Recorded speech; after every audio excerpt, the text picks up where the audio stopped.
Tay, gising! Nandito ang aswang. Kinakalapag na ang pinto. Gusto niya saktan ang anak ko, Riva. Anong gusto mong gawin ko? Pagmasdan ko lang siya kung paano niya lapain si Nikki? Hoy, aswang! Umalis ka na rito! Umalis ka na! Hindi ko hayaang mapatay niyo siya!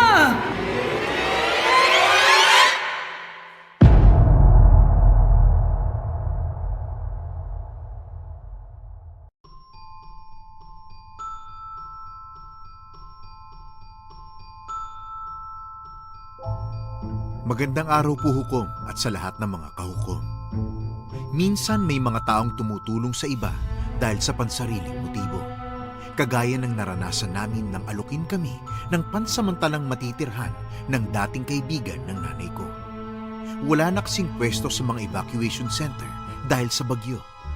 Akala ko magiging maayos na kami habang inaayos ni Papa ang nasira naming bahay. Pero hindi pala. Kasi sa mismong bahay ng taong tumulong sa amin, nandoon ang tunay naming kalaban na mas matindi pa sa bagyong kinakaharap namin. Nalaman namin ang kanyang anak ay hindi tao. Oo, Hukom, hindi na siya tao dahil isinumpa na ng mga engkanto. At sa kwento kong ito, ilalahad ko ang sikreto ng kanilang pamilya na pilit ikinukubli sa mga tao. At nalaman ko rin na ang pagtira namin sa bahay nila ay hindi tulong, kundi isa palang plano. Sa karanasan namin ito, natutunan kong hindi lahat ng taong tutulong sa iyo ay dapat pagkatiwalaan. Hukom, Your Honors, ako nga pala si Nikki at ito ang aking kwento. Pero bago ko magsimula, Your Honors, baka naman pwede niyong i-share tong video natin para mas maraming makapakinig. Tapos sabihin niyo sa kanila na mag-subscribe sa channel natin. Alam niyo kasi mas maraming makapakinig na kwento natin, mas matutulungan ako noon na maglatag pa ng mas marami pang kwento para sa inyo. Maraming salamat, Your Honors.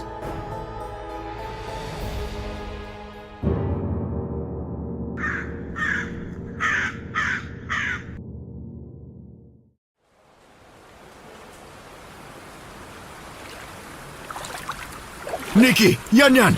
Bilisan niyo ang kilos! Tumataas na ang tubig sa ilog! Tatay! Natatakot po ako! Yan! Ano ka ba? Huwag kang matakot! Malalampasan din natin to. Kunin mo tong bag. Nandyan yung mga dokumento natin at ilang damit, pati ang mga kumot. Dalhin mo yan, ha? Ikaw naman, Nikki, dalhin mo tong mga gamit ko sa pagkakarpintero at alalayan mo si Yan. Kukuha lang ako ng ilang gamit na kaya kong bitbitin. Ang bigat po nito, tatay. Huwag ka nang magreklamo. Kakailanganin natin yan. Mauna na kayo, dali! Sumunod na kayo sa mga kabaryo natin! Paano po kayo, tay? Susunod ako sa inyo. Sige na, bilis! Hanggang tuhod na ang baha! Opo. Halika na, Yan. Pero si tatay... Ano ka ba? Sabi ni tatay susunod siya. Huwag ka nang umiyak, Yan. Pangako susunod ako sa iyo, ha? Tandaan mo, Nikki, huwag na huwag mong iiwan ang kapatid mo. Kahit anong mangyari, naintindihan mo?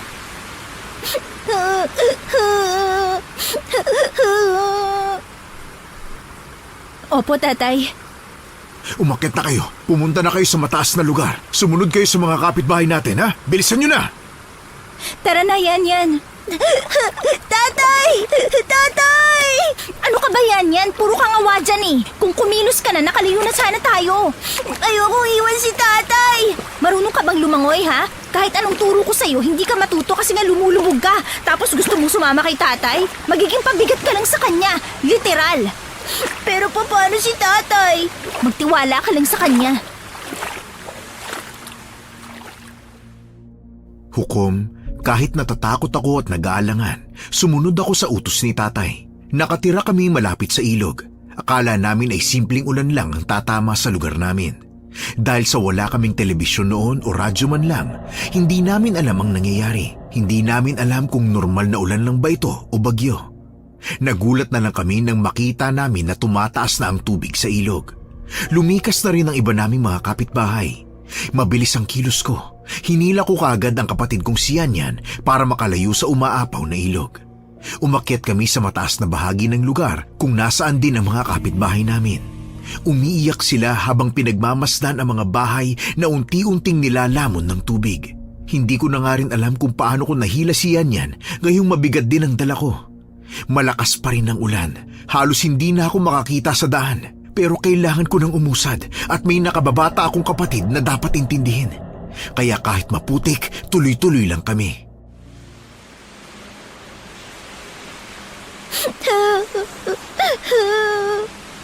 Ano ba yan? Bakit ka ba umiiyak? Ate, yung bahay natin! Wala na tayong mag-aagawa doon. Hindi na natin mapipigilan ang galit ng kalikasan. Pasalamat ka na lang at buhay tayo. Dito lang muna tayo. Sumunod tayo sa utos ni tatay. Mabuti na lang talaga nakaakyat ka agad tayo dito sa mataas na lugar. Paano si tatay, ate? Darating din yun, huwag kang mag-alala. Ate, yung bahay natin tinangay na talaga ng ilog. Hala, nandun pa si tatay. Sana nakalabas siya ng bahay. Tatay! Sandali. Hindi ako makapag-isip ng maayos yan. Huwag ka nang umiyak. Nakita naming lahat kung paano tangayin ng rumaragas ang ilog ang bahay namin, pati na rin ang bahay ng mga kapitbahay namin. Parang laruan lang na tinangay ito ng tubig. Iniisip ko noon, saan na kami titira? Paano kami magsisimula? Pero ang mas kinakabahan ako ay kung ano nang nangyari sa tatay ko. Sabi niya kasi susunod siya pero hindi pa rin namin siya maaninag. Hindi ko alam kung babalikan ko ba siya, kung saglit kong iiwan si Yanyan o kung manatili na lang ba ako sa tabi niya at hintayin na lang namin si tatay. Tumutulo na ang luha ko habang nakatingin sa ilog. Pero nabuhayan ako ng loob nang makita si tatay na naglalakad, sukbit ang 3 bag.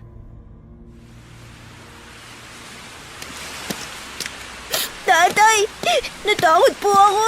Akala ko po natakay na kayo ng ilog. Salamat sa Diyos, tatay, at buhay po kayo. Sabi ko naman sa inyo susunod ako di ba? Ano, ayos lang ba kayong dalawa? Hindi po ako okay. Takot pa rin po ako. Huwag na kayong matakot ha. Kaya nating itong lampasan. Ipagpasalamat na lang natin sa Diyos na walang namatay sa atin maging sa mga kapitbahay natin. Paano na po tayo nito? Ano nang gagawin natin? Wala na po tayong bahay. Ayos lang yan. Ang mahalaga, buhay tayo. Kaya nating magtayo ng panibagong bahay. Pero kapag ang buhay na ang nawala, hindi natin kayang palitan. Yan ang tandaan yung dalawa, ha? Opo, tatay.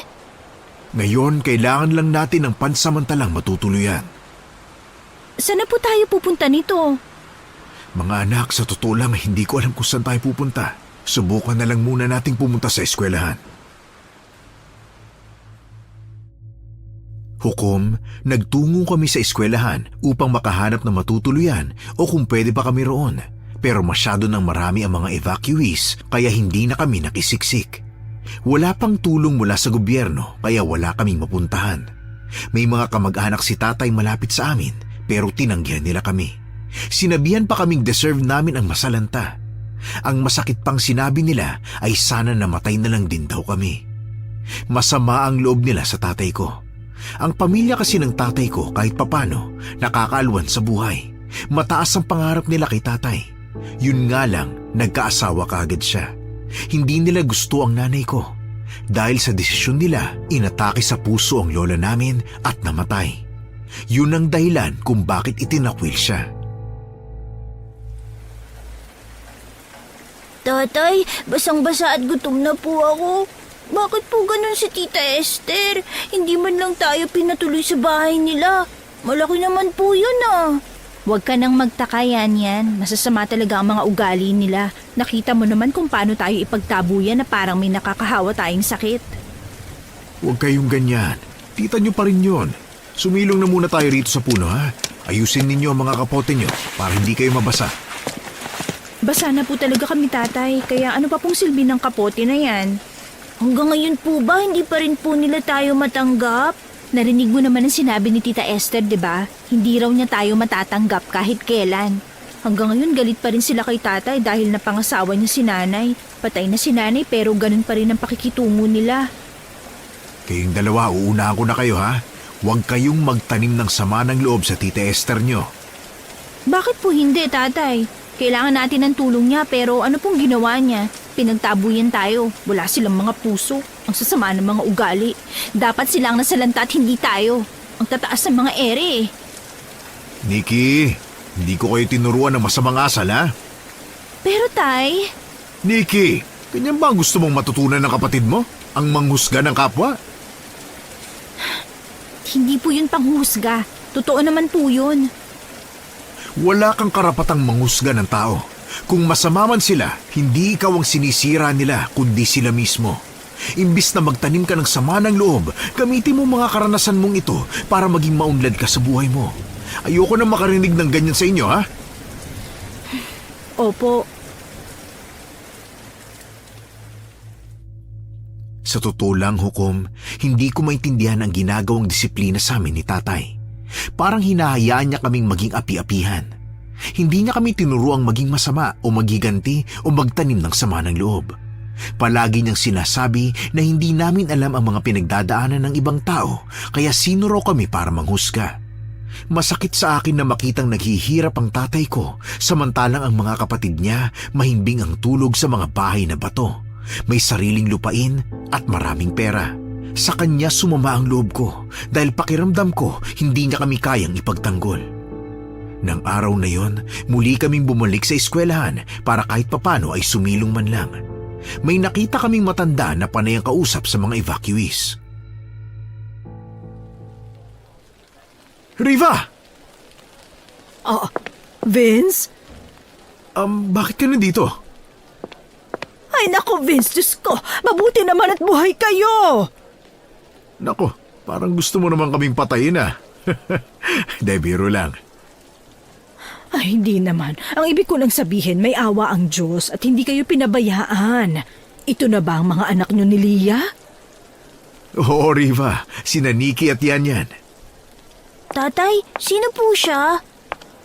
Siya si Riva, anak, kaibigan ng nanay niyo. Hindi na yata nila ako natatandaan. Bata pa sila nung nakita ko. Napakalapit ko lang pero hindi ako nakakadalaw eh. Pasensya ka na ha. Naku, ayos lang. Hindi mo naman obligasyon na silipin at alalahanin kami. Sumilong muna kayo, malakas pa rin kasi ang ulan. Saan ba kayo nagsususuot? Kanina ko pa kayo hinahanap dito eh. Balita ko na wash out daw ang bahay ninyo. Oo nga eh. Ay naku, kawawa naman kayo, Vince. Saan na kayo titira niyan? Mukhang hindi pa matatapos tong ulan eh. Hindi ko rin alam, Riva. Paano puno na ang eskwelahan sa dami ng mga lumikas. Hindi na kami makasiksik. Alam mo naman ang eskwelahan dito sa atin, 2 kwarto lang. Basang-basa pa kayo. Kunin mo na tong payong ko. Naku, hindi na. Sige na.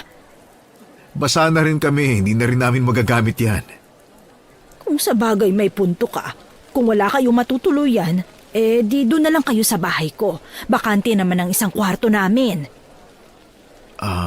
Sigurado ka? Hindi ko yan tatanggihan. Kawawa kasi itong mga bata eh. Ay, oo naman. Pansamantala lang naman eh. Wala namang problema doon. Paano yung anak mo? Maiintindihan niya yan. Sa tingin ko, bagyo na itong rumagasa sa atin. Hindi ito aalis kaagad. Kaya ba ninyong maglakad papunta sa bahay namin? Naku, oo, Riva. Maraming salamat talaga, ha? Walang anuman. Halika na. Hukom, sumama kami kay Tia Riva. Yun ang sinabi ni tatay na itawag sa kanya. Nakahinga ako ng maluwag dahil kahit papano may naawa sa kalagayan namin. Bago kami umalis, kinausap ni tatay ang kapitan at sinabing abisuhan siya kapag may bigayan ng relief goods. Sumang-ayon naman ang kapitan. Pagkatapos nun, naglakad na kami papunta sa bahay ni Tia Riva. Nag-iingat din kami dahil medyo malakas pa rin ang hangin. Wala kasi kaming naiisip pang gawin kundi ang sumunod sa kanya at hakutin ng ilang gamit na mayroon kami. Hukom, talaga namang nagandahan ako sa bahay nila. May veranda sa harapan, malawak ang bakuran nila at sa likod ay may mga taniman. Sementado na ang kanilang bahay. Pagkapasok namin sa may veranda, nakaamoy kagad ako ng kakaiba. Parang may nabubulok na karne. Pero hindi ko yun sinabi sa kanila. Baka kapag sinabi ko ay ma-offend ang kaibigan ni nanay. Baka sabihin maarte ako. Di nagtagal, binigyan kami ni Tia Riva ng mga luma nilang damit para yun ang suotin namin. Pasensya na kayo sa bahay namin ha. Hindi ako nakapaglinis. Naku, ayos lang, Riva. Huwag ka na mag-abala. Ay, maraming salamat nga pala sa mga damit na ito, ha? Wala yun. Mga lumang damit yan ng anak ko. Mukhang kasya pa naman sa'yo. Yan. Pasensya ka na ha. Masyado pang malaki para sa'yo yung suot mo eh. Ayos lang po. Ang mahalaga, meron po akong damit na masusuot. Pagtiyagaan mo muna. Yung mga damit nyo, pwede nyong isampay sa likod. Doon kami nagsasampay para naman matuyo yan. Ako na pong bahala sa mga damit, tatay. Mamaya nyo na isampay. Magpahinga na lang muna kayo. Dadalhin ko kayo sa magiging kwarto nyo. Sige po. Maraming salamat talaga, Riva. Ngayon lang ako nakadala ulit sa bahay mo ah. Kumusta na yung asawa mo? Matagal na kaming hiwalay. Nag-asawa na rin siya ng bago. Sa ngayon, anak ko na lang ang kasama ko. Itong bahay na ito'y napundar ko nung nasa abroad pa siya. Nag-abroad pala siya? Oo, mga 3 taon din. Hindi mo pala alam? Naku, pasensya ka na ha. Nawalan talaga ako ng balita sa inyo eh. Kahit medyo malapit lang ang baryo ninyo sa baryo namin, hindi ka namin madalaw.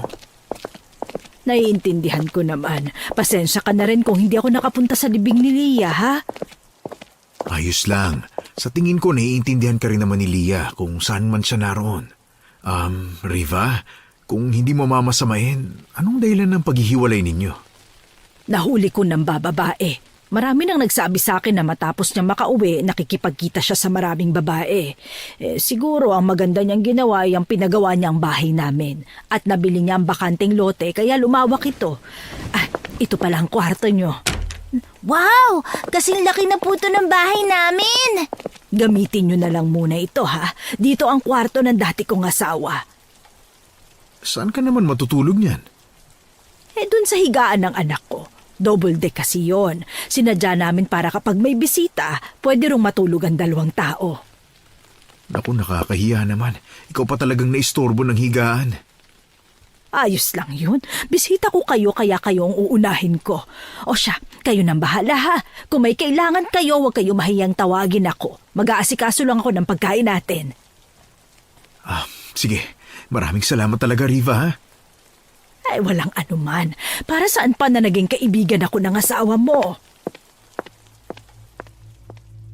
Hukom, inayos ko ang mga damit namin. Dinala ko rin sa likod ng bahay nila ang mga gamit naming basa at dun sinampay ang mga yon para matuyo. Maganda ang likod ng bahay nila dahil may bubong. Hindi ka talaga mababasa kahit magsampay ng umuulan. Meron ding balon sa gilid. Nagsasampay ako nang makaramdam ako ng parang may pares ng mga mata na nakatingin sa akin. Kumagat na ang dilim kaya wala na akong masyadong makita. Wala pa rin kuryente sa lugar namin at base sa radyo na binuksan ni Tia Riva, matagal pa raw bago umalis ang bagyo. Lumingon-lingon ako sa paligid para makita kung sino ang nagmamasid. Hindi ko alam kung saan ko yun nararamdaman. Bakit ako kinakabahan? Nakakatakot naman. Nararamdaman ko na parang may nakatingin. Sino ka? Ay! Naku, Kalabaw! Sino ba kayo? Kayo po ba nakatingin kanina pa? Ikaw ang sino at bakit nandito ka sa bahay namin? Magnanakaw ka ba? Po! Hindi po Magnanakaw ka no? Tatay! Tatay!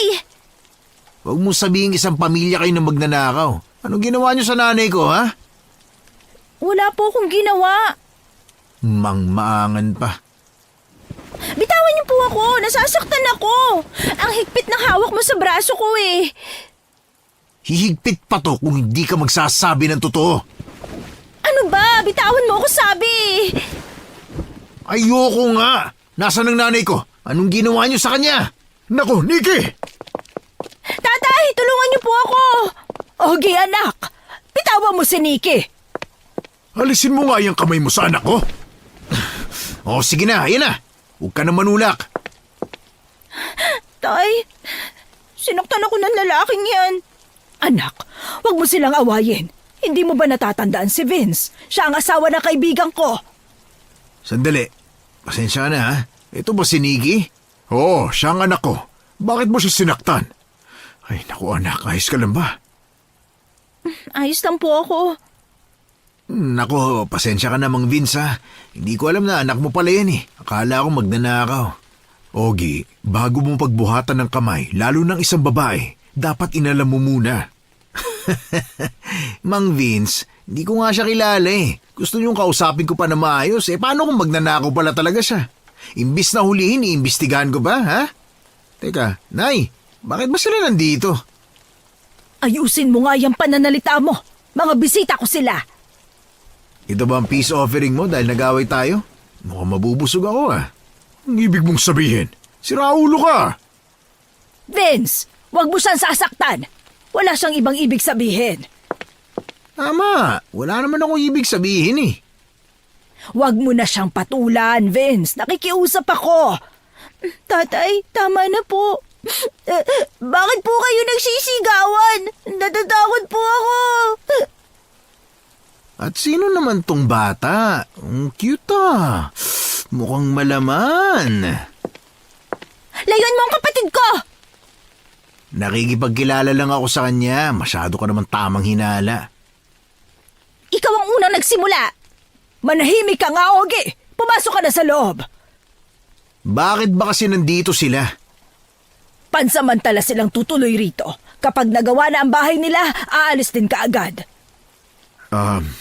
Kung ganito lang din naman, Riva, aalis na lang kami ngayon. Ay hindi, wag. Saan naman kayo tutuloy kung sakali? Sabi mo wala nang pwesto sa eskwelahan. Pasensya na sa inasal ko Medyo pagod lang ako Pasensya ka na, Nikki. Pwede kayo rito kahit kailan nyo gusto. Nagulat lang talaga ako sa sorpresa ng nanay ko. Tumigil ka nga, Ogie. Titigil na nga Diyan na muna kayo. Pasensya na, Mang Vince, Pangising-ngisi pa tong tao na to. Pasensya na kayo sa anak ko, ha? Alam mo naman ang ugali nun, Vince. Manang-mana sa ama. Hindi ba ganun din ang ugali niya kaya nga hindi ka makabisita sa amin? Palaging tamang hinala. Ay, ewan ko ba, sa lahat ng mamanahin ugali pa ng ama niya. Huwag kayo mag-alala. Palagi namang wala yan dito sa bahay. Umuuwi lang yan tuwing gabi. Hayaan mo, Riva. Maghahanap kami ng matutuluyan para hindi na siya mailang. Pabayaan mo na siya, hindi niya lang talaga sinasadya yun. Dumito kayo hanggat kailan nyo gusto. Ako na ang bahala sa kanya. Pasensya na talaga sa istorbo, ha?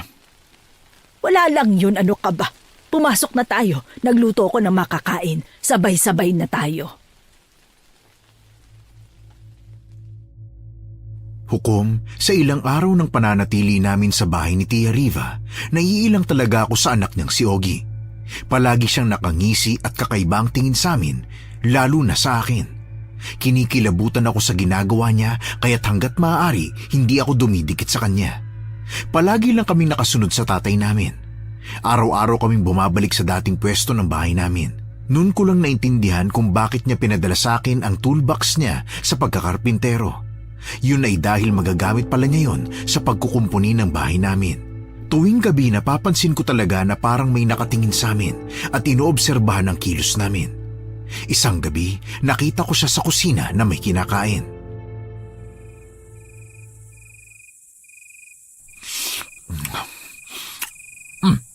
Nikki, bakit gising ka ba? Kukuha lang ako ng tubig. Nauhaw kasi ako. Gusto mo? Ano yan?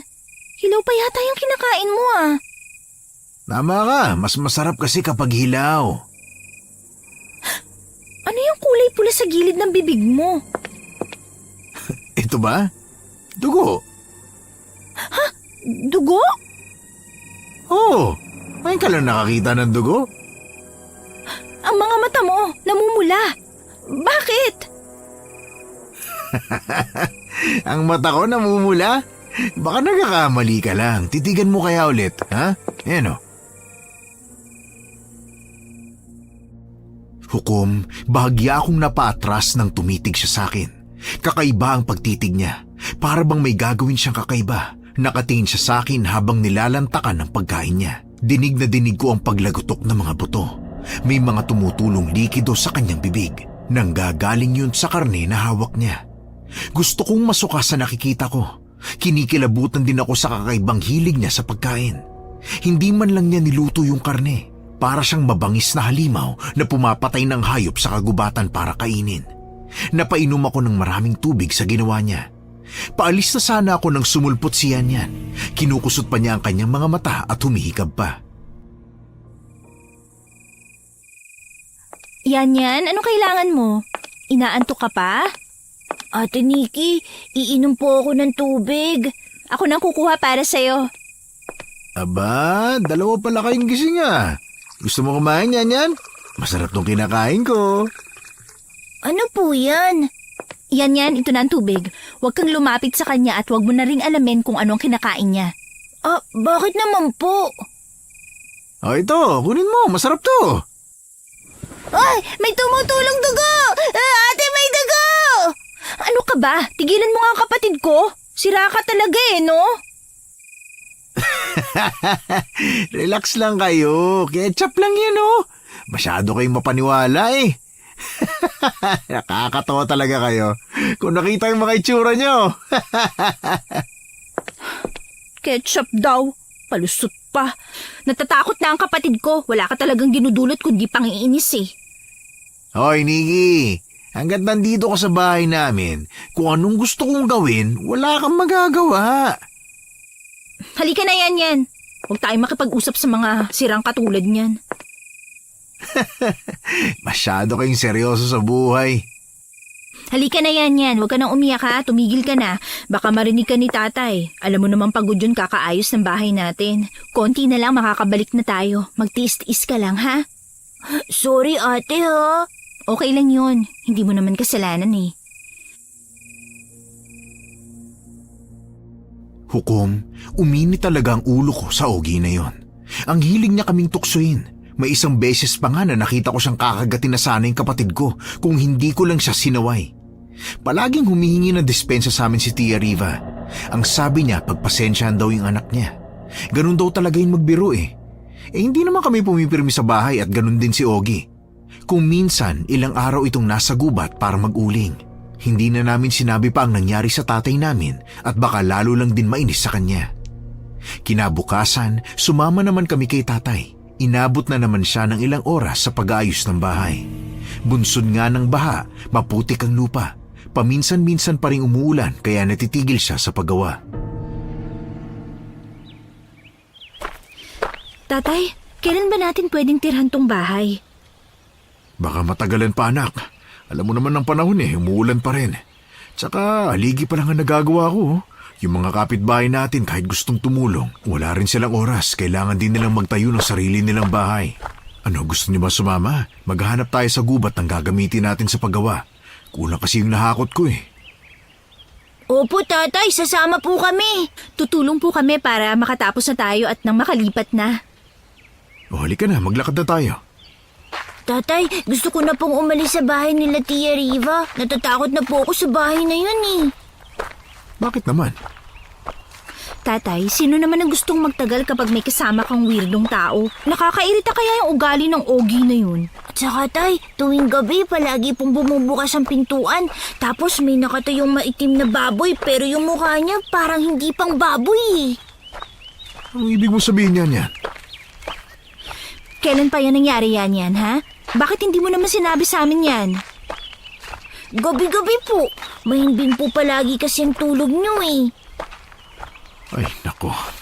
Pasensya na kayo mga anak ha. Hindi ko kasi makastigo ang Ogie na yun dahil nakakahiya kay Tia Riva ninyo. Pinatuloy na nga lang tayo tapos gagawa pa tayo ng eksena. Mamaya isipin ni Riva na wala tayong utang na loob. Kaya nga po tatay, tapusin na natin ang bahay. Kahit wala tayong mga gamit, ayos lang. Maglalabada po ulit ako sa bayan para makaipon ng pera. Huwag mo nang isipin yon. Ako nang bahala ron. Basta bantayan mo lang palagi siyan yan ha. Naintindihan mo? Opo tatay. Hukom, nagpatuloy kami sa paglalakad papunta sa gubat. Napatingin ako sa kalangitan nang mapansin na makulimlim pa rin ang paligid. Sa tingin ko, hindi pa rin magiging maayos ang panahon sa mga susunod na araw.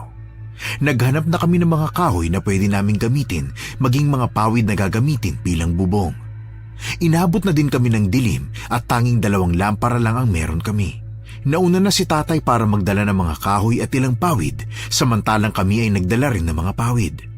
Napahinto ako dahil hindi ko na naaaninag si tatay. Ate, ano pong problema? Yan.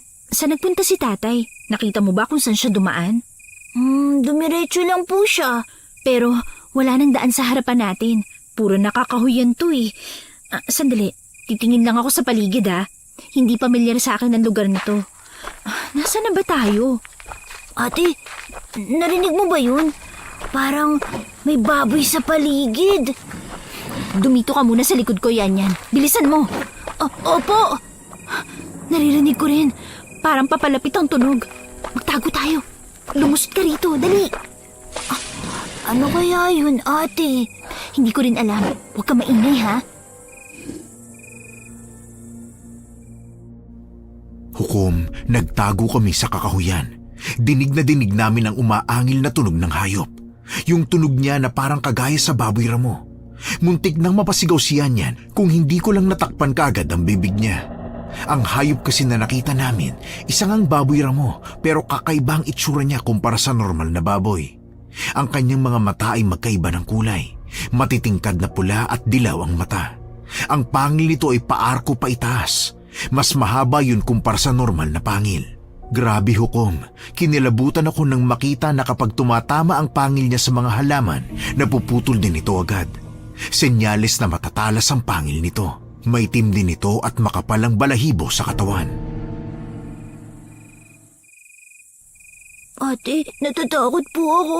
Shh, huwag ka maingay. Baka makita tayo. Nasaan na ba kasi si tatay? Bakit wala siya rito? Naligaw tayo, ate, tapos may baboy ramo pa sa daan. Ano pong gagawin natin? Dahil sa kalikutan ni Yan, nasagi namin ang mga halaman kaya napalingon sa amin ang mabagsik na baboy ramo. Nabitiwan namin ang dalang mga kahoy at pawid nang habulin kami nito. Wala na kaming nagawa kundi ang tumakbo ng tumakbo sa gubat kahit hindi na namin alam kung saan kami papunta. Ate, nandiyan ang baboy na mo! Huwag ka maingay. Tumakbo ka lang ng tumakbo. Pambihira naman, oh. Ngayon pa tayo nakakita ng baboy ramo. Baka maabutan niyo tayo, ate! Huwag mong sabihin yan. Yan. Naku, ang ingot mo talaga. Ngayon ka pa nadapa. Tumayo ka dyan, bilis. Masakit, ate. Hindi ako makatayo eh. Bakit? Patingin nga. Naku, may sugat ka. May mga maliliit na tinika sa binti. Bubunutin ko lang ha, sandali. Ang sakit, aray! Ang sakit, ate! Oh, huwag kang iiyak ha. Tutulungan kitang tumayo. Ate, hindi ko kaya eh. Ang arte-arte mo. Ate naman! Nandiyan na siya. Halika na, dalian mo na. Nararamdaman ko ang bawat yabag niya. Medyo yumayanig ang lupa. Inasan ko si Yan at muling tumakbo habang hawak-hawak pa rin ang lampara na nagbibigay gabay sa amin sa madilim na daan. Hindi ako lumilingon sa likod ko. Pero may napansin ako. Parang nakarating na ako sa lugar na ito. Nakita ko ang mga kahoy at pawid na nalaglag namin kanina. Parang umiikot lang ako sa paligid at panay pa rin ang habol sa amin ng baboy ramo. Mas bumilis ang kilos niya kaya muli na naman akong tumakbo. Dala ng matinding pagnanais na makalayo, hindi ko ininda ang pagod at bigat ni Yan basta lang makalayo kami sa halimaw. Pero sa sobrang pagod, bigla na lang akong nadapa. Ate, ayos ka lang ba? Oo, ayos lang ako. Sandali lang.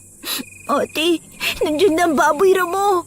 Kainis naman. Hindi talaga tayo tinatantanan eh. Wala na tayong magagawa. Kailangan na nating lumaban. Ate, ang sakit sa tenga! Lumayo ka sa amin ng kapatid ko!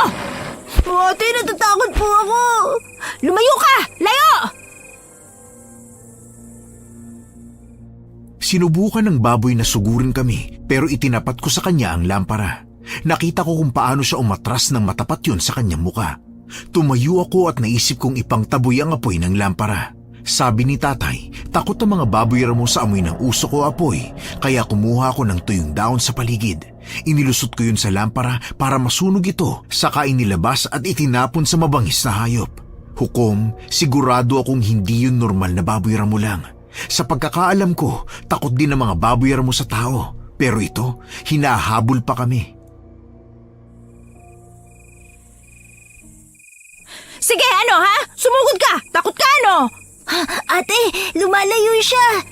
Maghanap ka ng panlaban mo, Yan. Kahit ano, kahit bato. Baka bigla na lang siya sumugod eh. Sige, akala mo hindi kami natatakot sa'yo. Ate, parang galit na siya. Bakit hindi niya tayo tinatantanan? Hindi pa rin siya umaalis. Nakakatakot ang itsura niya, ate. Parang gutom na gutom siya. Nakita mo ba yun? Tumulo pa ang malagkit na laway niya. Takam na takam yata siya sa atin. Hindi kaya aswang siya? Ano? Aswang? Hindi na ako nakasagot kay Yanyan nang sumugod ang baboy ramo sa amin, kaya muli kaming napatakbo. Hindi namin nararamdaman ang masakit na katawan basta lang makalayo kami. Nagtago kami sa malaki at malapad na puno. Pigil ang aming paghinga para hindi kami mapansin na nandoon. Nakita kong inaamoy-amoy na nito ang paligid at papunta na sa gawin namin. Sinabihan ko si Yanyan na ihanda ang kinuhang mga bato para kung sakaling sugurin kami ay mayroon kaming panlaban. Pero hukom, nabigla kami nang sumulpot ito sa harapan namin at sumugod. Sa sobrang bilis niya, hindi ko na malayang malapit na siya. Pero nagtaka ako dahil napatingin siya sa puno kung saan kami nakasandal. Umungol siya, saka huminto at tuluyang umalis. Saan pupunta ang baboy ramo na yun? Matapos tayong habulin, bigla na lang aalis. Anong trip nun? Yun, umalis na siya. Makakauwi na tayo, ate. Hindi ka ba nagtataka yan? Bakit siya umalis na lang? Hindi na po mahalaga yun, ate. Ang mahalaga, wala na siya. Makakauwi na tayo. Maglakad na tayo. Kaso ang problema, hindi ko alam kung nasa ng tamang daan. Naligaw na yata tayo eh. Ate, tingnan mo tong puno na pinagtaguan natin, oh. Bakit? May kakaiba sa kanya. Teka, puno to ng balete Hindi lang yun, ate. Tingnan mo po, oh. Napakaraming alitap-tap na umiikot sa paligid ng puno. Oo nga no, bakit kaya? Baka sa puno po siya natakot. Sa puno talaga? Kung ano man yun, nagpapasalamat ako at umalis na siya. Halika na, maglakad na tayo na makauwi na. Ate, tingnan mo. Tumapo ang mga alitap-tap sa sugat ko. Ano? Huwag kang gagalaw yan ha? Parang ginagamot nila ang sugat ko, ate. Oo nga no, nakakapagtaka. Hindi naman ganyan ang mga alitap-tap Nawala na ang sugat mo, yan. Paano nangyari yun? Ate, hindi ko rin po alam. Sobrang ganda. Nasaan na ba tayo? Ngayon lang ako nakarating dito Ate, tingnan mo. May pinto sa loob ng puno. Pinto? Oo nga no. Bakit kakaiba ang nararamdaman ko rito? Napahanga kami sa mga alitap-tap na nagpagaling sa sugat ng kapatid ko. At hukom naisip ko na kung may himala, ito na siguro yun. Pero bakit kami tutulungan ng alitap-tap at sino ang nasa likod nun? At bakit may pinto sa katawan ng puno? Wala akong kaide-ideya kung bakit. Pero base sa mga kwento sa amin ni tatay, baka nga may engkanto o diwata sa gubat. Ang sabi niya, merong lumilitaw na baryo rito sa gubat na minsan lang nagpapakita. Ang buong lugar ay gawa sa ginto. Masagana raw at maraming pagkain. Ngunit delikado raw doon. Ang sabi nila, kapag inalok ka ng pagkain, lalo na ng itim na kanin, huwag mong kakainin dahil hindi ka na makakabalik. Yan. Bakit mo binuksan ang pinto? Halika nga rito. Ate, gusto ko pong tingnan eh. Hindi, umuwi na tayo. Huwag na tayong pumasok dyan. Pero gusto ko makita kung anong meron dito. Ay, binuksan mo pa talaga. Lumayo ka nga dyan. Isa, yan. Huwag kang humawak sa pintuan. Saglit lang, ate. Titingnan ko lang. Sige na. Huwag matigas ang ulo mo. Tingnan mo, ate, oh. Puro hamog. Mas delikado nga yan kung ganyan eh. Yan. Naku, ano ka ba? Ang kulit mo. Nag-iinit ng ulo ko kay Yanyan sa sobrang kulit niya. Kung pwede lang maging bayolente ngayon din mismo, ay baka nabalibag ko na siya. Ito ang dahilan kung bakit hindi ako makapagtrabaho sa malayo. Dahil sa sobrang kulit ni Yanyan at iyakin, hindi siya kayang disiplinahin ni tatay. Hindi niya kasi kayang saktan ng kapatid ko, lalo pa't binili ni nanay na huwag sasaktan si Yanyan. 3 taon kasi siyang naging sakitin. Natatandaan ko pa nga hukom na nag-aalay pa tuwing kaarawan niya para lang gumaling siya. Hindi ko alam kung para saan ang pag-aalay. Ang sinasabi lang nila para hindi makuha ang kapatid ko na kung sino-sino. Nang makapasok kami sa loob, hinawi namin ang hamog. Natulala si Yan kaya nagtaka ako sa kanya. Yan, bakit? Ate, nakita ko si nanay. Ha? Imposible. 1 taon nang patay si nanay. Ano ka ba? Hindi ate, nakita ko talaga siya. Guni-guni mo lang yun. Halika na, baka maiwan pa tayo ni tatay eh. Susundan ko siya. Uy, sandali lang. Ano ka ba? Guni-guni mo lang yun. Pero bakit totoong-totoo siya ate? Isa, huwag kang makulit ha. Patay na nga si nanay, yan. Pero kitang-kita ko nga po siya.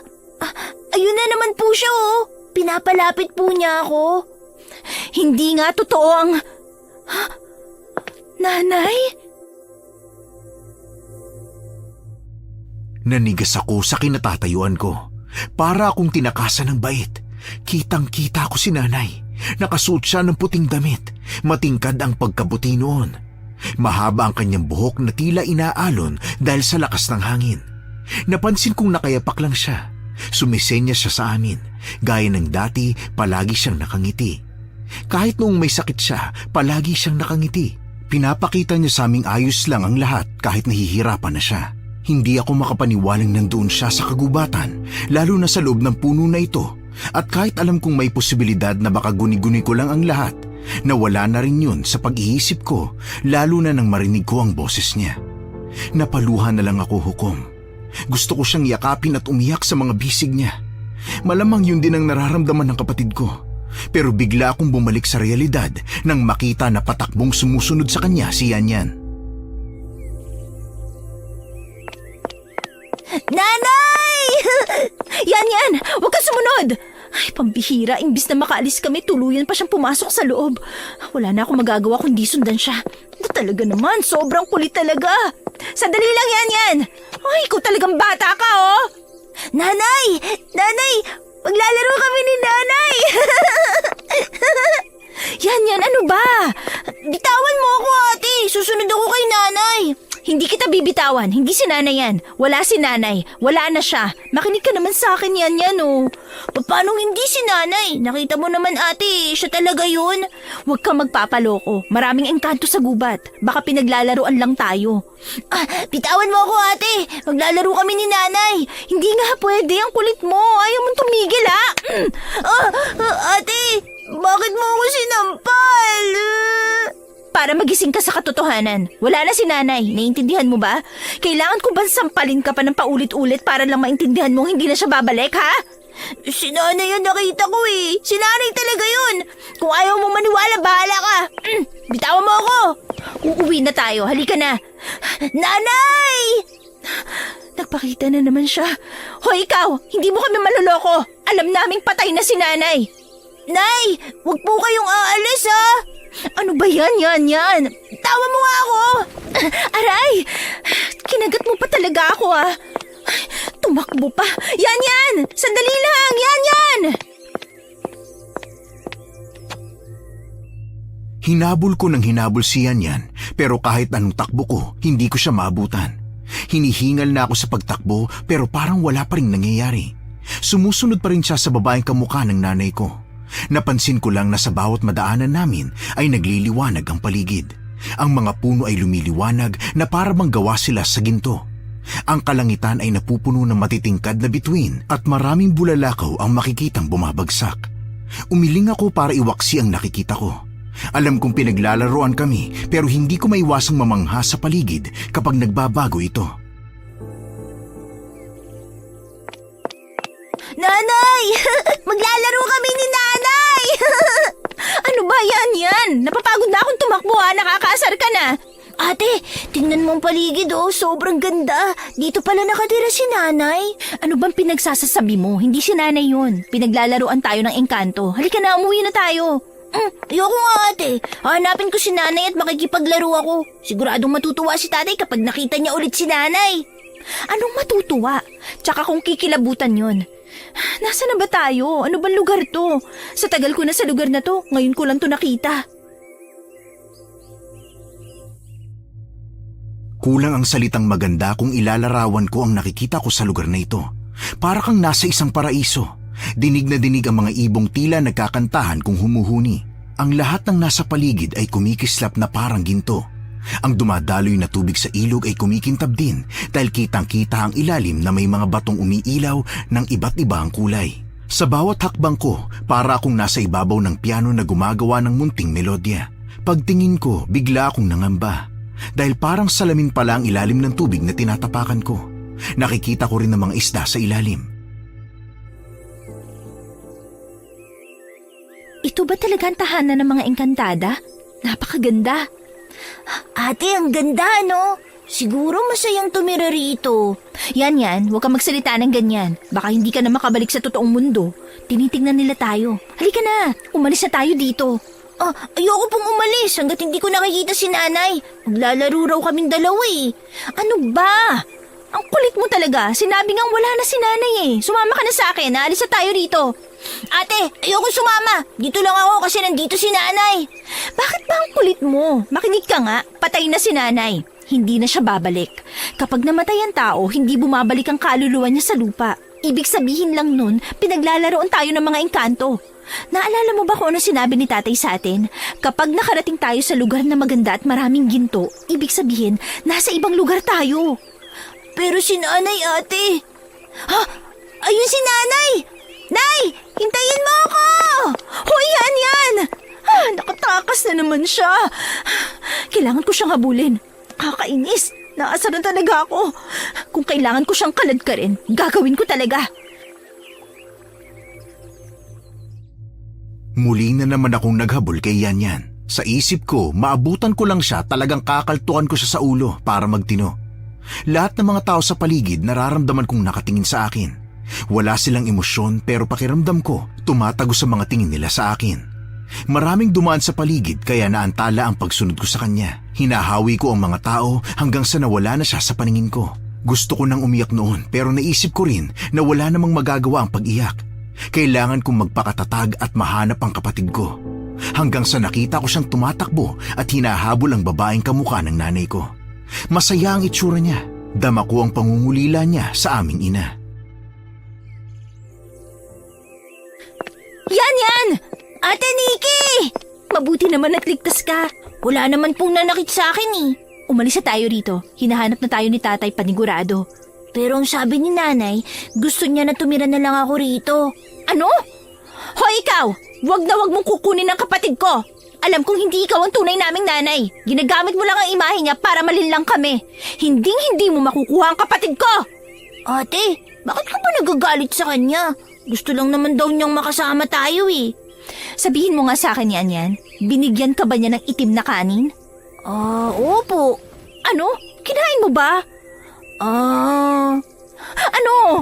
Sumagot ka! Kinain mo ba o hindi? Sumagot ka sabi! Sumagot ka yan!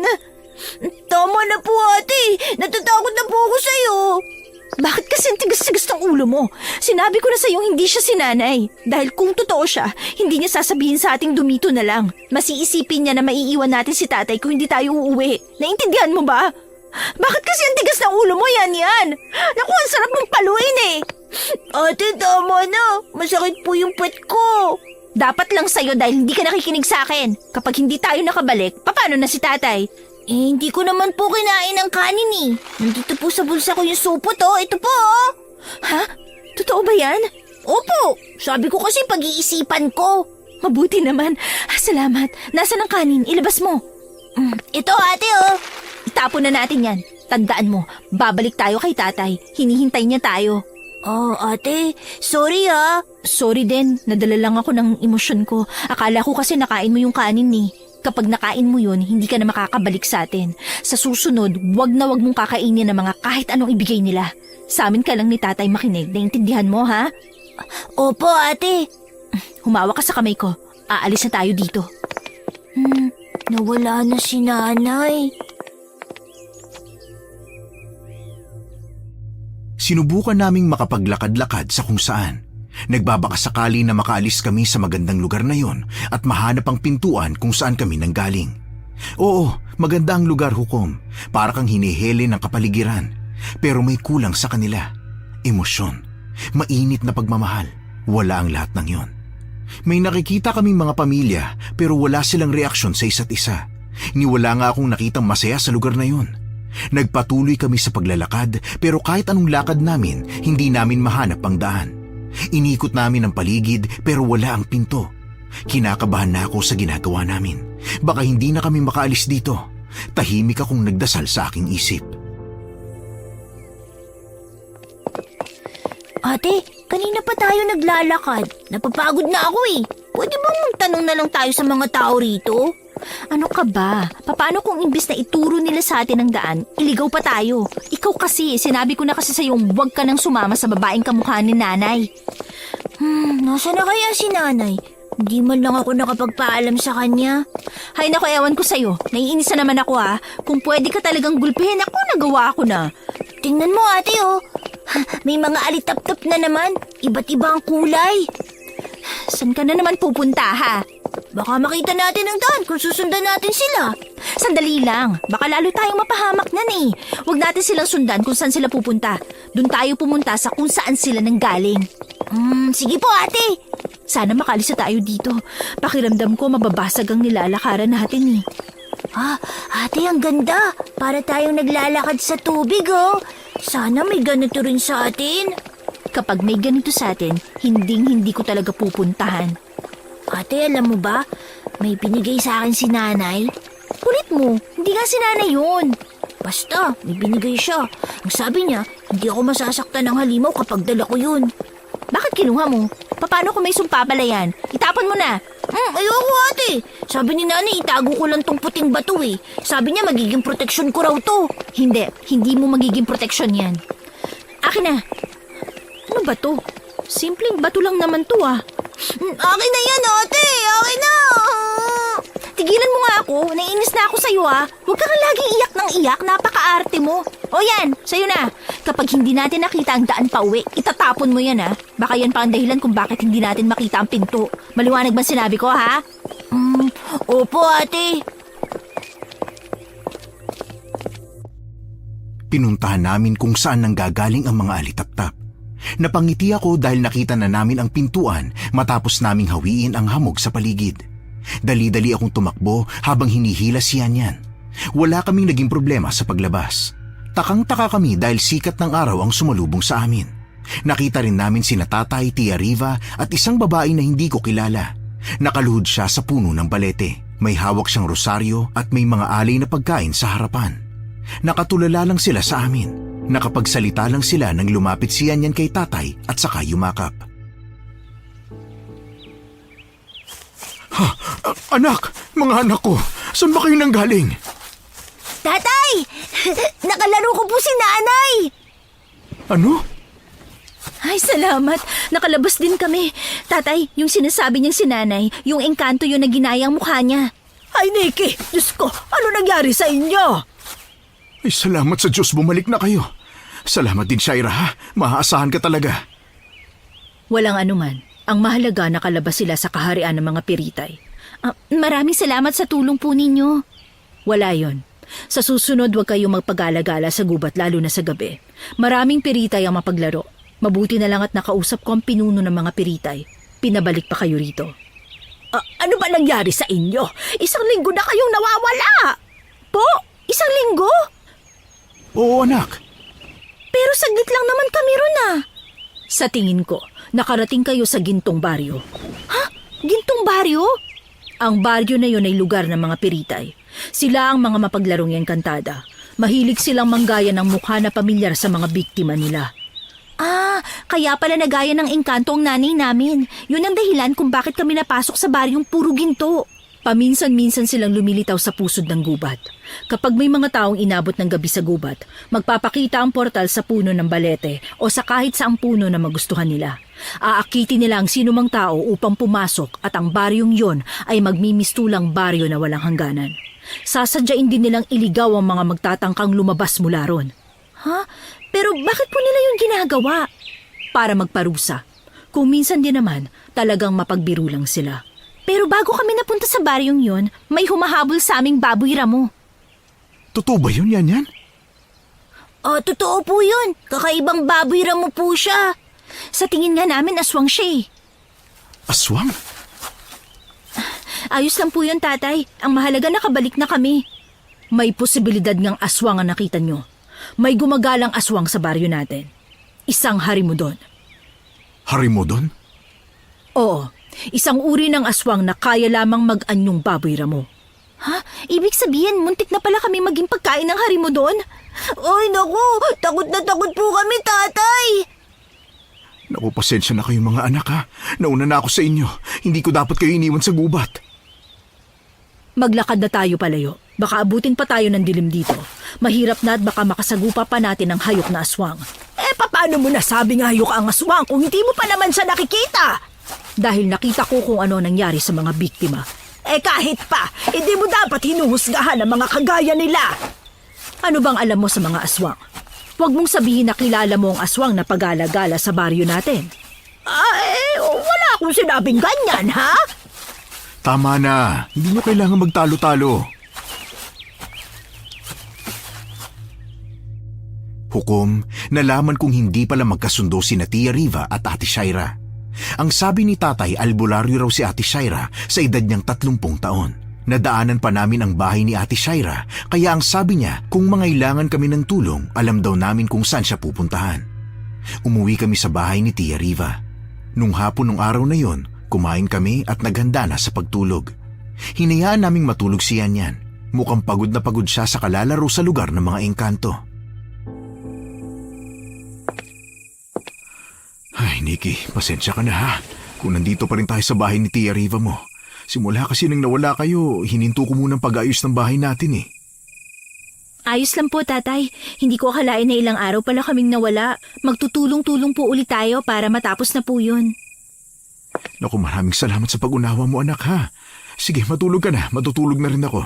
Maaga pa tayong babalik sa baryo natin para maayos ang bahay. Nakakahiya na rin kay Riva eh. Hukom, hindi ako nakatulog kaagad. Iniisip ko pa rin ang nangyari nung nasa loob kami ng gintong baryo kung tawagin nila. Hindi ko akalain na totoo pala ang lugar na yon. Akala ko gawa-gawa lang ng mga matatanda para walang gumalang mga bata sa gubat. Sinubukan kong pumikit at matulog pero papikit pa lang ako, nakarinig na ako ng ingay ng baboy sa paligid. Agad akong napatayo at pinakinggan ang paligid. Binuksan ko ang pinto at sumilip sa labas. Nanlaki ang mga mata ko nang makita ang baboy ramo na nasa loob ng bahay. Galing siya sa loob ng kwarto ni Tia Riva. Napatuptop ako ng bibig. Sinubukan kong isara ang pinto pero nag-ingay ito. Mabilis na lumingon sa akin ang baboy ramo sa kagalit na sumugod sa akin. Agad kong sinara ang pinto. Tatay! Tay, gising! Ano yun? Anong nangyayari, Nikki? Nandito ang aswang. Kinakalampag niya ang pinto. Ano? Lumayo ka dyan! Gisingin mo si Yan. Doon lang kayo sa sulok. Humiyaw ako nang lumusot ang pangil ng aswang sa pinto. Lumayo ako at tuluyan niyang nasira ito gamit lamang ang kanyang mga pangil. Ginising ko si Yan at pumunta kami sa sulok ng kwarto. Habang si tatay kinuha ang kabra niya at sumugod sa naglalaway na baboy ramo. Iyak kami ng iyak ni Yan dahil sa takot. Nakatingin lang kami kay tatay habang nakikipaglaban siya sa halimaw. Hindi ako pwedeng magkamali. Habang sumusugod ang baboy ramong yun, alam ko na isa siyang aswang na harimudon. Tay, mag-iingat po kayo ha. Matalas po ang pangil niya. Mag-iingat kayo! Diyan lang kayo! Huwag kayong lalapit sa kanya! Mag-iingat ka, tatay! Tatay, mag-iingat ka! Shh! Kamaingay yan. Baka malito si tatay. Ang kailangan nating gawin ngayon, maghanap ng solusyon para matulungan siya. Pasensya ka na, ate. Ano pong gagawin natin? Kailangan nating makagawa ng apoy para maitaboy natin siya. O kaya kailangan nating makakuha ng asin. Pero paano po natin magagawa yun? Mag-iisip ako. Tay, meron ka bang lighter o posporo? Takot siya sa apoy. Wala! Nasa kusina ang mga gamit pang sindi! Nasa baba pa ang kusina. Paano na to? Kumuha ka ng paraan, anak, para makalabas kayo! Pero paano ka, tatay? Ako nang bahala sa sarili ko! Ano nangyayari rito? Ay, naku, Diyos ko! Tia Riva, may aswang po. Kailangan po natin ng apoy. Ano? Apoy! Nakatulala lang si Tia Riva sa aswang matapos niyang itanong yon. Wala akong nagawa kundi ang umisip ng paraan para makalabas kami sa kwarto. Tinuruan ko si Yanya na dahan-dahang sumandal sa pader at unti-unting pumunta patungo sa pintuan para makalabas. Kahit natatakot ay sinubukan naming makalayo pero napansin kami ng aswang. Dinamba niya kami pero mabuti na lang at nakawit siya sa kabra ni tatay. Kinuha ko ang martilyo sa gilid saka pinukpok sa kanya. Pinatakbo ko na si Yanyan. Sumugod naman siya kaagad. Tia Riva, Tia! Aha! Inaaswang na po tayo. Nakatulala pa po kayo dyan. Bakit mo pinalo na martilyo ang baboy? Tia, hindi lang po yan baboy. Isa po yung aswang. Pero... Riva! Tumakbo na kayo ng mga bata palayo rito! Kailangan natin ng tulong ni Shaira! Hindi! Malayo pa ang bahay ni Shaira! Hoy, aswang! Umalis ka na rito! Umalis ka na! Tia, hindi po yan makikinig sa inyo. Aswang po yan. Susubukan ko lang. Umalis ka rito sa bahay! Alis! Nakita na po ninyo, hindi yan makikinig. Susugurin po tayo niyan. Halika na yan. Tayo na lang ang bumaba. Hukom, bumaba na kaming dalawa ni Yanyan at saka pumunta sa kusina. Naghalungkat agad ako na magagamit namin. Nagtaka ako dahil kahit anong halungkat ko ay wala akong makitang asin at bawang. Pumunta ako sa kalan. Doon ko nakita ang posporo. Nakakapagtaka. Bakit walang asin at bawang sa kusina? Ate, ano kaya nangyari kay tatay? Tumigil ka nga dyan. Yan ka na naman, iiyak ka na naman eh. Tingnan mo nga sa may altar kung may kandila. Pero natatakot po ako, ate. Ano ba? Ngayon ka pa matatakot? Ikaw ang lalaki, dapat malakas ka. Paano mo may pagtatagol si tatay kung duwag ka naman? Sige na nga, ate. Hanap na ako. Bilisan mo, ha? Ate, may 2 kandila dito. Akin na. Ito, oh. Umakyat na tayo, dali. Natatakot na akong bumalik doon, ate. Wala akong mapag-iiwanan sa'yo. Paano kapag tumakas siya at nalaman niya mag-isa ka lang? Baka tangayin ka niya. Dito ka lang sa tabi ko. Kunin mo yung walis tingting na nasa banyo. Ha? Ano pong gagawin ko rito? Kapag bored ka, bilangin mo isa-isa. Ha? Basta gamitin mo yung pandepensa. At sabi ng mga matatanda, takot sila sa walis tingting kaya dalhin mo yan. Baka sakaling matakot. Halika na, umakyat na tayo. Wala akong mapag-iwanan kay Yanyan, kaya sinama ko na lang siya pabalik. Pagkaakyat namin, nakita kong nakapatong na ang aswang kay tatay habang si Tia Riva ay hinahampas ang aswang. Malakas siyang binalyan nito kaya tumalsik siya at tumama sa pader. Sinindihan ko ang kandila saka lumapit sa kanila. Itinaboy ko siya gamit ang kandila. Layuan mo ang tatay ko! Lumayo ka! Anak, bakit pa kayo bumalik? Hindi po namin kayo pwedeng iwan, tay. Sige, lumayas ka o ihahagis ko to sa'yo. Tia Riva, ayos na po ba kayo? Nikki, ayos lang naman ako. Itayo ko na po kayo. Maraming salamat, Nikki. Dahan-dahan sa pagkapaapoy, ha? At baka bahay ko naman ang masunog.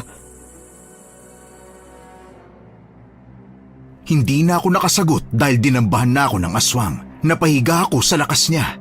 Umibabaw siya sa akin at gamit ang kanyang kuko, kinalmot niya ang mga braso ko. Kaya nabitawan ko ang kandila at posporo. Dumating naman si tatay at pinalo ang aswang sa batok. Sinaksak niya ang likod nito gamit ang kabra na hawak niya. Humiyaw ang aswang kaparehas ng ginawa ni Tia Riva. Tumakbo ang aswang at tumalon sa bintana palabas ng bahay. Napatingin ako kay Tia Riva na parang nagalit pa sa ginawa ni tatay. Bakit mo naman sinaksak ang aswang? Gusto niya saktan ang anak ko, Riva. Anong gusto mong gawin ko? Pagmasdan ko lang siya kung paano niya lapain si Nikki?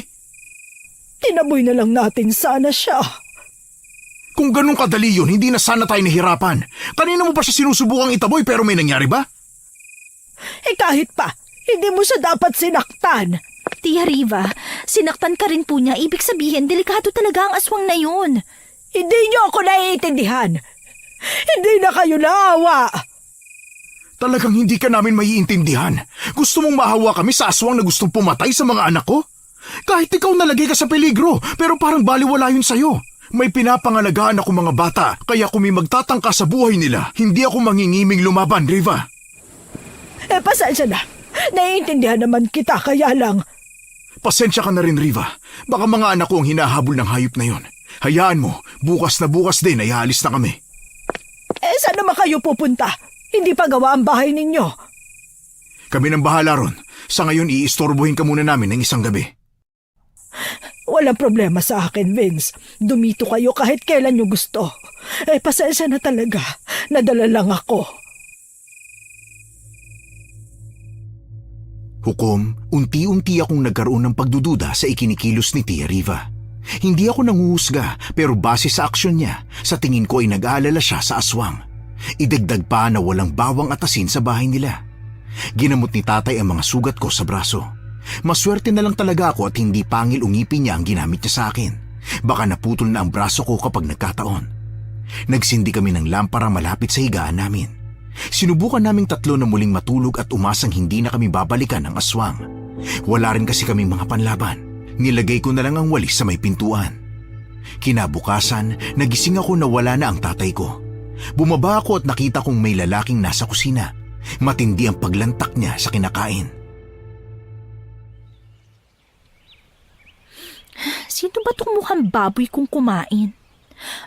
Baka si Ogie. Ikaw pala yan, Ogie. Ngayon lang kita nakita ulit na... Ay! Teka, ano yung kinakain mo?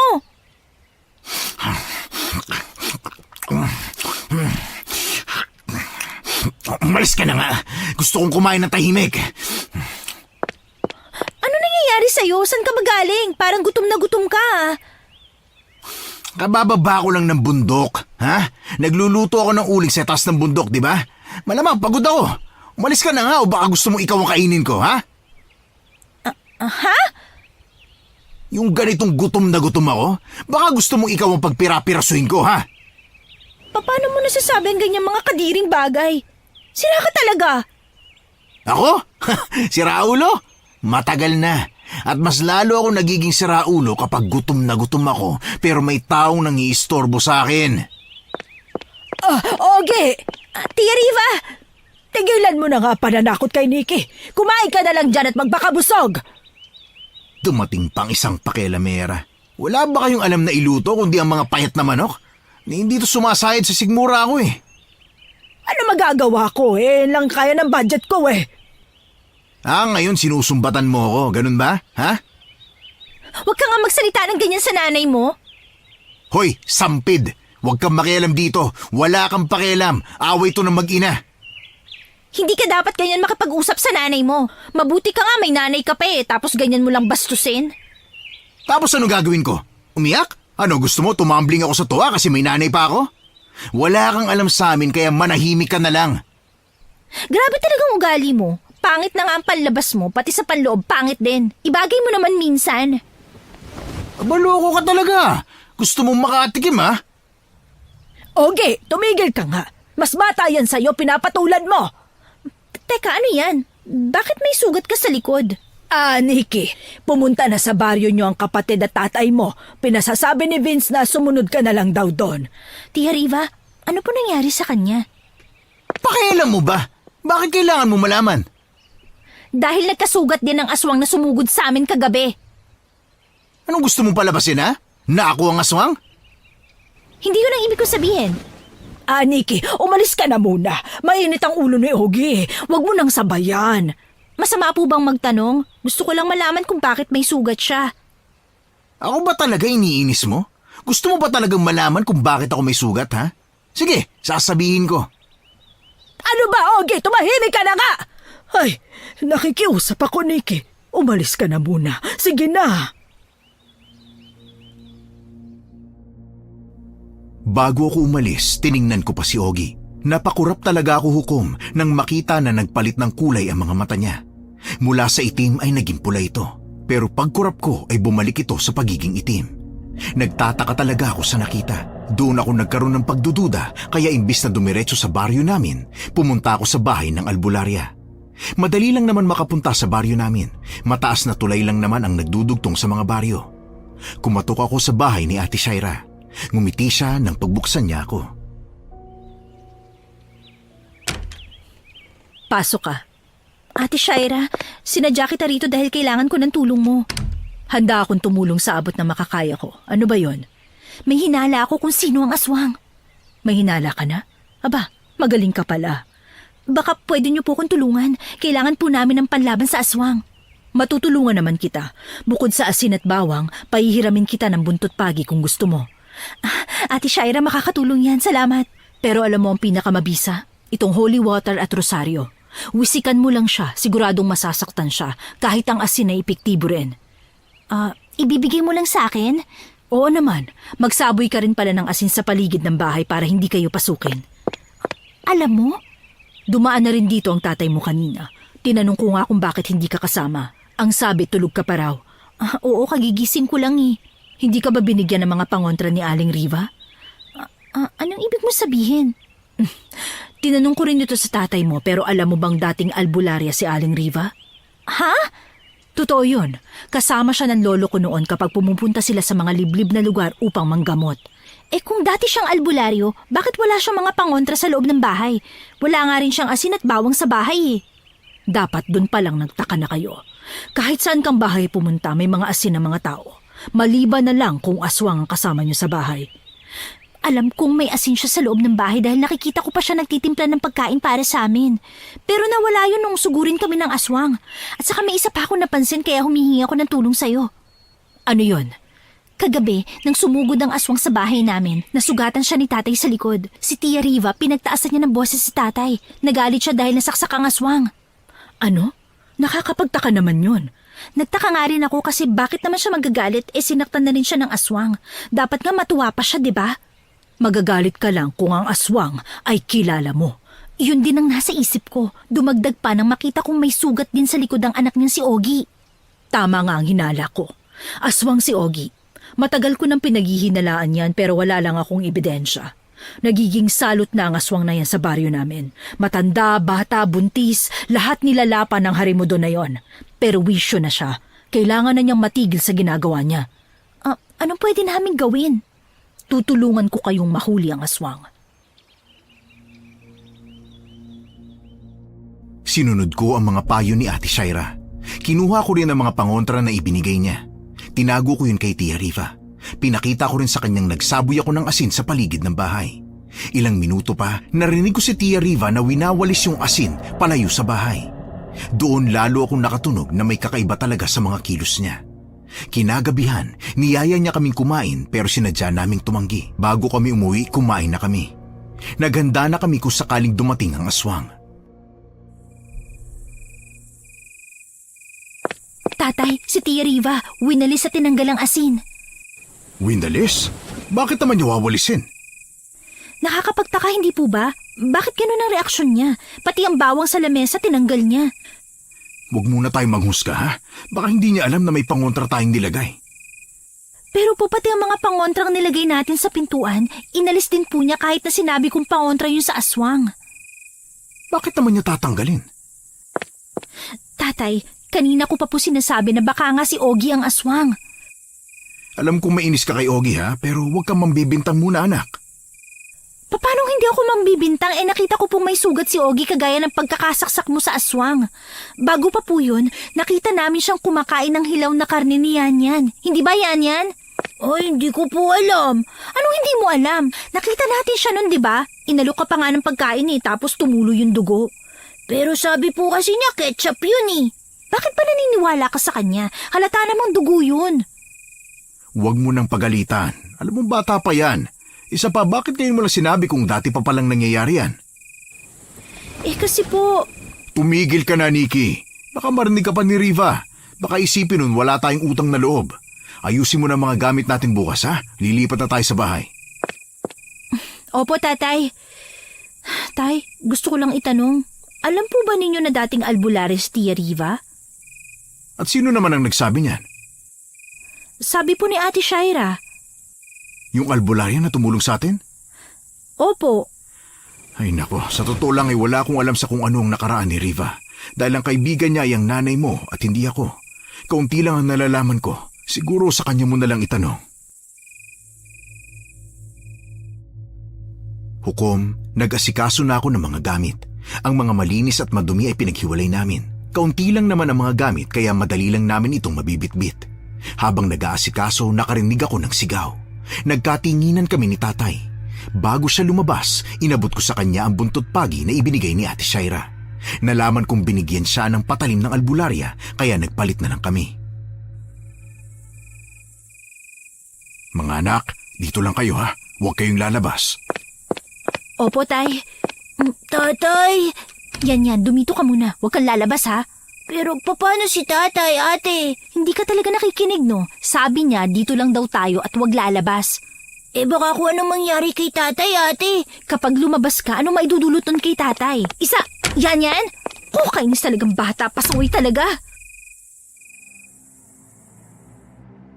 Wala akong nagawa kundi ang sumunod kay Yanyan na lumabas ng kwarto at bumaba. Doon namin nakita na nakikipaglaban na naman si tatay sa aswang. Hinampas niya ng hinampas ang aswang na nakapasok na naman sa loob ng bahay. Nakita ko si Tia Riva na sumisigaw at sinasaway sila. Tumakbo ko saka inilabas ang holy water. Winisikan ko siya ng winisikan. Umangil siya ng sobrang lakas. Bawat wisik ko na tumama sa katawan niya parang nagliliyab. Lumapit siya kay Yanyan. Susuwagin niya sana ito pero nang makalapit na siya, tumalsik siya ng may umilaw sa bulsa ng kapatid ko. Yan! Ate, buntik na akong patayin ng aswang. Nasaan na yung aswang? Nakalabas na yata ng bahay. Umakyat po siya, tatay. Mukhang tumakas na naman siya. Mabuti naman. Ano ka mo, Tia Riva? Mabuti naman? Ano sinasabi niyo? Aha, ang ibig kong sabihin, Masaya pa po kayo na nakatakas ang aswang? Habulin ko siya, dito lang kayo. wag na, Vince. Baka mapahamak ka pa, Vince. Sige po, tatay. Habulin po ninyo para hindi na bumalik at makapambiktima. Tatay, ingat po kayo. Teka lang, Vince, hintayin mo ako. Dito lang po kayo, Tia. Sumunod talaga siya. Nakakahalata na talaga ako, ah. Ayos ka lang ba, yan? Ayos lang po ako, ate. Aray, bakit ka po nanapok? Naiinis na talaga ako sa katigasan ng ulo mo, eh. Kapag sinabi sa'yong huwag kang umalis, huwag kang aalis. Paano kung namatay ka sa ginawa mo, ha? Munti ka nang sugurin ng aswang, oh. Ate, pasensya na, ha? Hayaan mo na. Tapos na naman, eh. Sandali. Ano ba yung umiilaw sa bulsa mo? Nagpakawalayan ng maliwanag na sinag kanina kaya nabulag at tumalsik yung aswang, ano? Ito po. Ito po yung bato na binigay ni nanay. Sinabi ko na sa'yong hindi si nanay yun. Kamukha kasi siya ni nanay, eh. Kung ganon, totoo pala na poprotektahan ka ng bato na yan. Itago mo lang, huwag mong iwawala, ha? Opo, ate. Nagsisigawan na sila sa taas. Dito ka lang, pupunta ako ron. Ate, sasama ako. Sige na, ayoko pong mag-isa rito. Sige na nga, sumama ka na. Muli kaming umakyat. Napasigaw ako nang makita na hawak na ni Tia Riva si tatay sa kanyang braso at pasugod na ang aswang para lapain siya. Parang pinagkakaisahan nila si tatay. Winisikan ko siya ng holy water kaya muli na naman siyang tumaing. Napahiga siya sa ginawa ko. Natuwa ko dahil halos hindi na siya makatayo. Kinuha ko ang punyal at sumugod sa kanya pero lumapit sa akin si Tia Riva at pinigilan ang braso ko. Nagpapambunuan kami habang si tatay ay hinahampas ang aswang. Nabitawan ko ang holy water. Aabutin ko sana pero sinipa yun pala yun ni Tia. Hindi ko hayaang mapatay niyo siya! Tia, bitawan mo ako! Hindi! Mukhang tama po ang hinala ko. Ang aswang na yan ay si Ogie. Wala kang alam! Anong wala akong alam, Tia? Tinulungan mo ba talaga kami o pinain mo kami sa aswang mong anak para mabusog siya, ha? Wala kang alam, ha? Huwag na po kayong mag-away. Yan, kunin mo ang holy water. Opo. Hukom, hindi pa rin ako nagpapatalo kay Tia Riva hanggang sa mabitawan ko ang punyal. Nagkatinginan kami bago tumakbo papunta sa punyal. Nauna siya kaya nasipa niya yon. Sinubukan kong kunin pero pinigilan niya ako sa braso. Kinagat ko siya kaya siya nakabitaw. Nang makuha ko ang punyal, sasaksakin ko na sana ang aswang nang marinig kong sumisigaw at umiyak si Yanyan. Hawak siya ni Tia Riva at nakaamba siyang ihulog ang kapatid ko sa ibaba.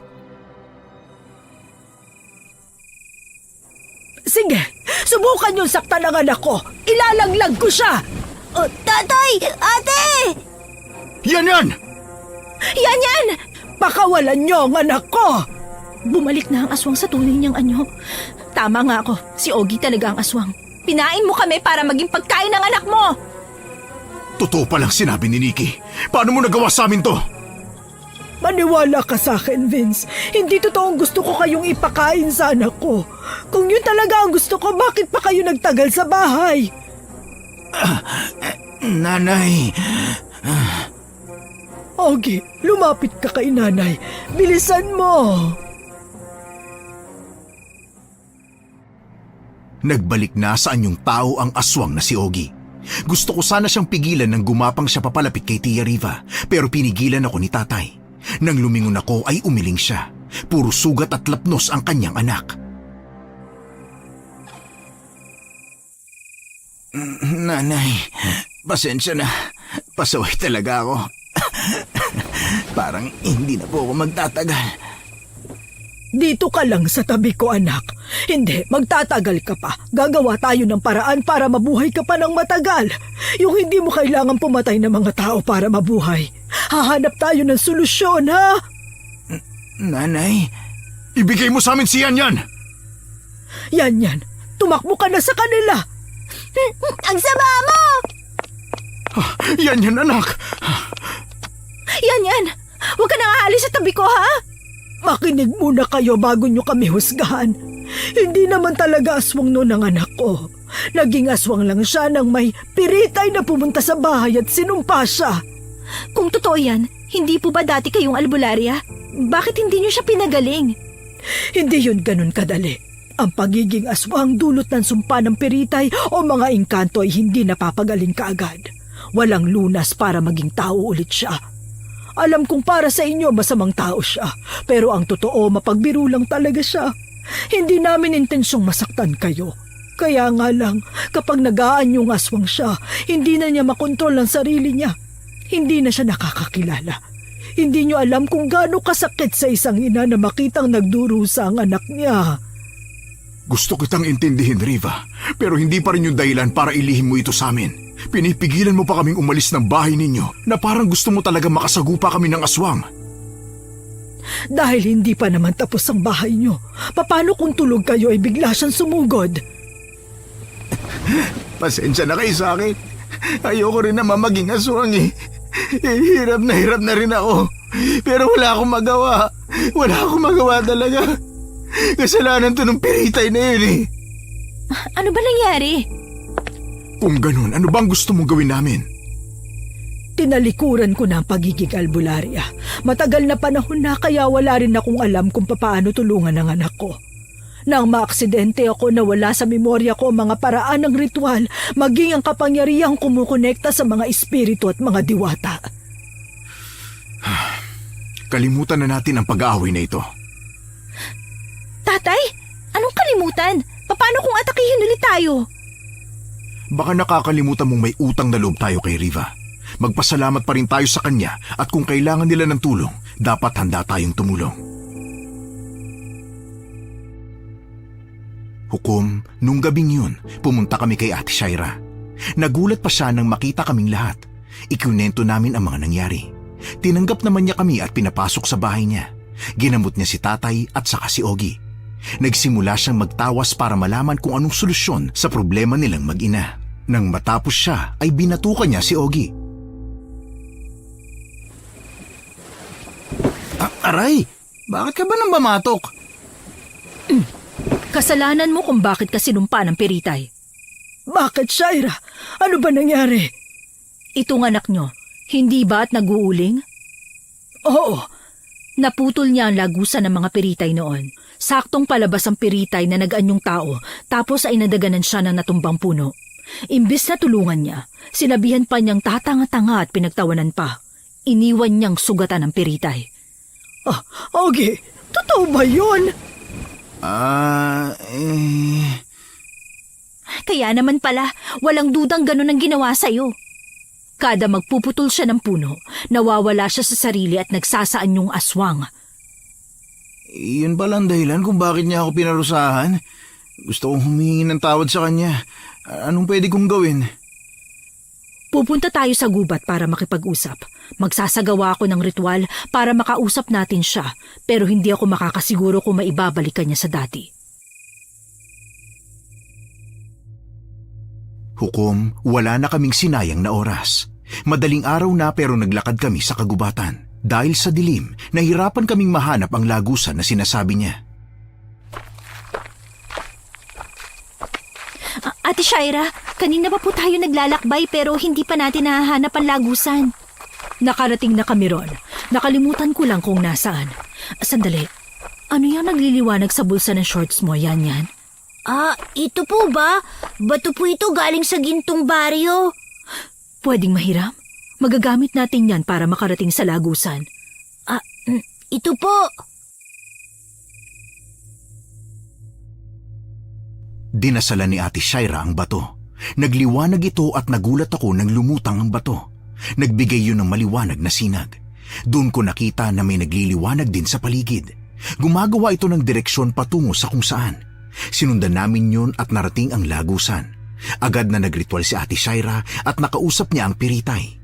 Tinanggap ng piritay ang paghingi ng tawad ni Ogie, pero sabi nito ay hindi niya maibabalik sa dati ang lalaki kaya ginawa lang niyang ibang uri ng aswang.